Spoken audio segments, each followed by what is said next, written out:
Hey guys, welcome to another episode of Bytes. I am Dean, the Vest Lord DeFalco, and I am the General Administrator for Geekade.com. Remember to give us a visit if you haven't already done so, and check out the new content going up all the time.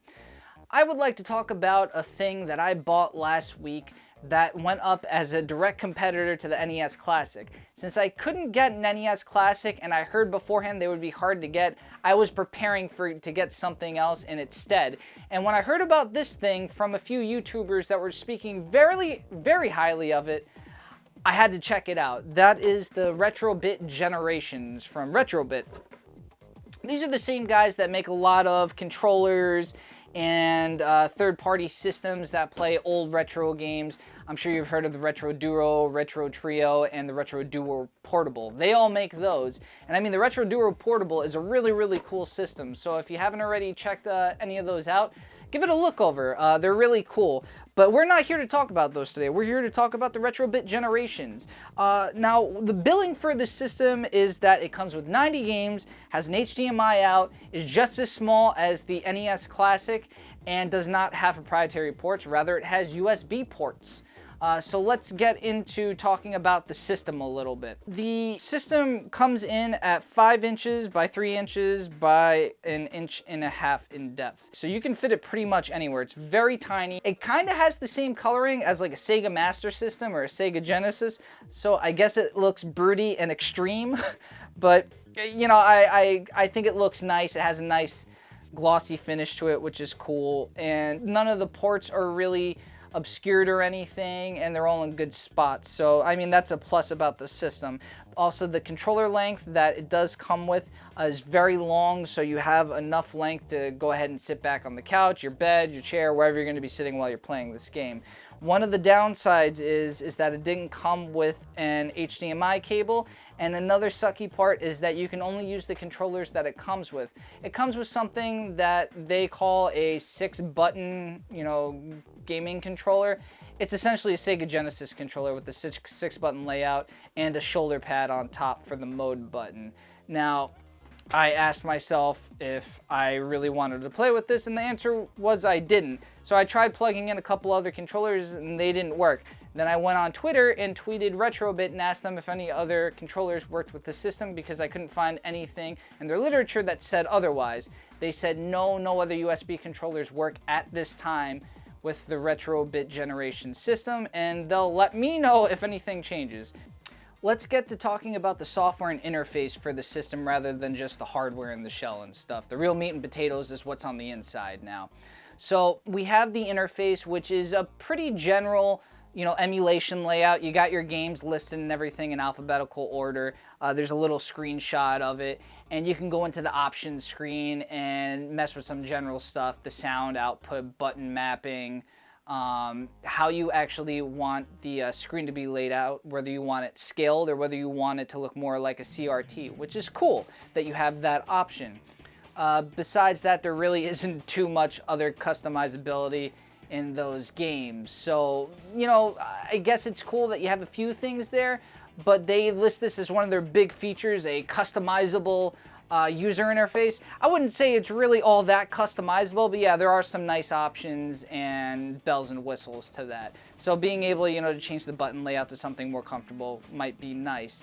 One of the other cool things about this is that you're able to exit the games right inside just with a couple controller inputs. Now, by hitting start and the mode shoulder button at the same time, if you're playing a game, it'll exit right out back to the menu.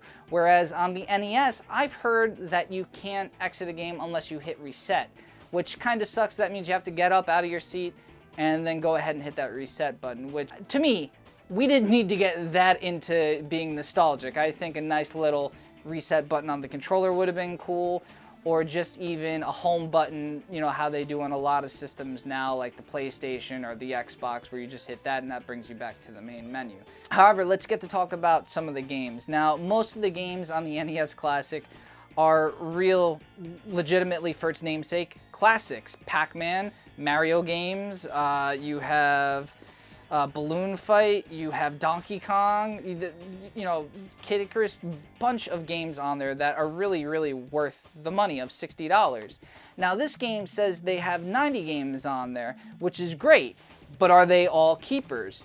My answer is absolutely fucking not. No, there is no way all these games are keepers, and let's go into it real quick. Now we have a bunch of great games on there. You have games like Gunsmoke, Captain Commando, Bionic Commando, not Arnold Schwarzenegger, by the way. You have Ghouls and Ghosts, Super Ghouls and Ghosts. You have 1942, 1943. You have, man, there's just tons on there. Vanishing Eraser is really cool. That's a really cool Japanese game that probably most people haven't played. You have Knights of the Round, and there's tons of others, but that's 10 games out of 90. So what are the other 80 games? A lot of them are games that you've probably never heard of. A lot of them are games that Retrobit really didn't put any more thought into than just putting the ROM on the emulation. So you have stuff that isn't translated, you have stuff where the screen orientation is off, and then you have things that just shouldn't straight be on the system. Namely, getting into specifics here, there's this game called Cornbuster on the Retrobit Generations. And I was doing a little test stream with this sucker, and someone wanted me to play Cornbuster. So I clicked on it, and we went into this weird hellish landscape of an alligator wanting cereals. It was in his dream that he needed cereals, plural mind you, also spelled wrong. Cereal is spelled C-E-R-E-A-L, not C-E-R-I-A-L-S. Anyway, you know, it starts out looking like it's going to be an adventure game with platforming and stuff in it. It's Brick Breaker. They turned it into Brick Breaker, but not just, like, it wasn't a good version of Brick Breaker. It looked like something from 1999 AOL, like, Java game type stuff, which I don't want to go back to the kids zone. We got past that. I bury that and keep it away. I don't want any of those games anymore. Why are they on here? They're only taking away from the system's, you know, reputability, its seriousness. A lot of these games are great on here, and games that you probably wouldn't get any otherwise. Rare games like Holy Diver, I've never played that game before, and none of my friends have it, even some of the collectors. So, you know, it goes to say that, you know, Retrobit did take some time to pick some games that would be great, but it seems like at the end they were just kind of like, shit, you know, we have 82 games, we need like 8 or 9 more, can we make it happen? So yeah, they threw in Super 3D, Noah's Ark, this Cornbuster game, freaking, oh god, what was another one? Anguna, which is spelt wrong on the box. It's supposed to be Anguna, and it's spelled out Aguna. So I tried looking that up before I played it, and it didn't come up. And then I thought this was some crazy mystery game I've never seen before. And then when I got to the actual screen on the system and it said Anguna, then yeah, no, it's just another shovelware game by Pico Interactive. Now, I'm not saying that all these games are terrible by Pico, but the ones I played were. I mean, they even have a Flappy Bird clone on this called Creepy Bird. Really? Flappy Bird? That was a game you needed to put on here that everyone needed to play? Anyway, getting away from the Pico Interactive stuff because, you know, that was just a big letdown on my part. All those games are, anyway, all the ones that I played were not great. There's a lot of really cool stuff from Jalico, IREM, and Data East that are well worth your time. Just listing a few. Kiko Cubicle is awesome, which is one of my favorites. You have Banishing Racer, which is really cool. You have this game called Astronix, I think, which is sort of like a crazier version of Castlevania, but it's way more detailed and stuff. Again, you have the Holy Diver game, which is really cool, which is like an insane, crazy acid trip version of Castlevania because it's super freaking hard. But there's some really cool mechanics to it, and the monsters are cool as well. And I mean, it's just all around a decent game. You have tons of other things. I mean, there's some really obscure ones like Lawnmower, which is you're just mowing a lawn. But I mean, the mechanic is it works like a reverse snake. You're trying to get rid of all the grass by mowing it, or overgrown grass by mowing it, before your gas meter runs out, and some gas will pop up before, you know, the gas runs all the way out, and if you can get it, it fills back up. However, you know, the further you get in the game, there's more obstacles and stuff you have to go around. And I mean, to be honest, for a game called Lone Mower, I was expecting complete shit. It was actually kind of fun. But yeah, very obscure games like that. Other really cool games were Fortified Zone 2, which was really cool.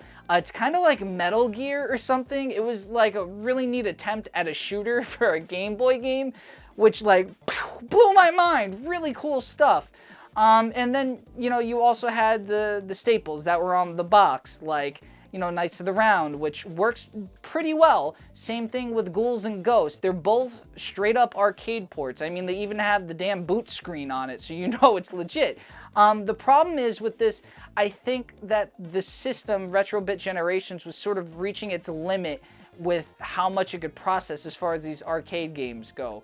You know, you have something with incredibly more detailed graphics than just an NES game, with a lot of sound going on and really great music. The problem is, can the system all handle it? And I don't think it can, because you started having some sound sync issues and some slowdown going on. And I mean just audio slowdown. The game tended to work pretty well as far as graphics went and mechanics. So that's a slight deterrence, but I mean, it didn't really bother me too much, and it wasn't that slow where I was like, wait a second, this is terrible. No, it sounded slightly off to my hearing, which probably would bug some people, but I don't think it's, you know, a huge X on the mark for those games. I think they're still completely playable. And in the terms of Ghouls and Ghosts, you always have Super Ghouls and Ghosts, which is, I believe, the SNES ROM on the system, which looks really good, plays well, the sound's great, and it's just as difficult as always. So if you want a game where you're going to beat your head till it's bloody, that would be the one. So let's talk a little bit about whether you'd buy the NES Classic or this Retrobit Generations. Well, right now you can't find the NES Classic, so I mean, that's already a thumbs up as far as the Retrobit Generations goes. It's readily available, and it's the same price for $60, and I mean, for the most part, it does the same thing with different games. The downside is that a lot of these games, which we talked about, are games you're not going to know, or they're just garbage. Sorry, Pico, I'm not going to back you on this one. Whereas the NES, you know, these are all games you're going to want to play. No matter what, you're at least going to want to touch them and play once. I can't say that for every game on the Retrobit Generations. While there are a fair amount of them that are well worth your time, and probably you will invest a good amount of time in them if you pick it up, you're probably not going to play all of them. That's just bottom line there. 90 games, some of them shovelware, some of them aren't translated right, some of them just don't work well. So, you know, I guess that's what happens when you're trying to squeeze as much as possible into a system this cheap. Besides that, you know, the Retrobit Generations does come with a longer controller right out of the box, which is cool, so you're able to sit back and enjoy yourself. And I mean, the system just looks clean as far as graphics go and stuff. All the video that I showed you today was stuff I captured myself. This isn't anything I found on the internet. This isn't any promo footage. This isn't anything from an old arcade board or something like this. This is stuff that I literally captured 45 minutes ago. So these are all things that are a plus in its favor. Now, I'm not saying that the NES Classic has worse graphics or anything, but I'm saying that they're all NES games, whereas this system has arcade games, it has SNES games, it has NES games, you know, it even has some weird hodgepodge games as far as the shovelware goes, but they still look halfway decent for the most part. So, I mean, those are all pluses for the Retrobit Generations. However, me being the Nintendo fanboy that I am, and I use that term kind of jokingly, while I do love Nintendo, I wouldn't go out of my way to get an NES Classic, and I am happy that I did pick up the Retrobit Generations. I'm pleasantly surprised by it, but if someone put the two of them in between me, I probably would have picked up the NES Classic first. However, this is a good substitute for the system, and this is a good add-on if you want something else with the same sort of capabilities, but just with more games to play and more of a library to go to. You know, the thing is with a lot of these games, you're probably not going to find them easily in a store or like retro game store or thrift shop or anything. They're probably going to be pretty hard to come by. A lot of these games I've never heard of before. I mean, I've heard of Holy Diver, but I've never heard of Fortified Zone 2, Higemaro, Kickle Cubicle. Beats me. I'm sure some of the collectors out there have. But yeah, I haven't. So a lot of these games are really cool to check out because they were all first-time things for me. Same thing with the arcade games. You know, where else am I going to play Knights of the Round unless I have a cabinet or I really want to go on my computer and try and find ROMs and a MAME system for this? That's a lot of work when I could just buy this for 60 bucks and it's all in there. So, you know, those are all good things about this system. So, you know, I guess the bottom line is if you want the flagship Nintendo experience, get the NES Classic. This can definitely wait. It's not something you need right away. But if you want something that's a bit different from the norm, this would definitely fill that gap for you. I can't really knock this system. It's not the best, and there are things that don't work the greatest, but I'd say probably out of 10 stars, this is a 7 out of 10 for me. And you know, I don't have a rating system. You know, I guess it's 7 vests out of 10 vests. It's not the best. It's not the pinnacle or the end all of emulation, but it does most of what it sets out to do pretty well. The options are generous. The controller works all right, and you know, for the most part, I don't have all that many complaints. I'm Dean the Vestlord DeFalco. You can always subscribe to us on YouTube or check us out on social media. You'll see all the stuff in the next slide. Till next time, guys, keep playing games.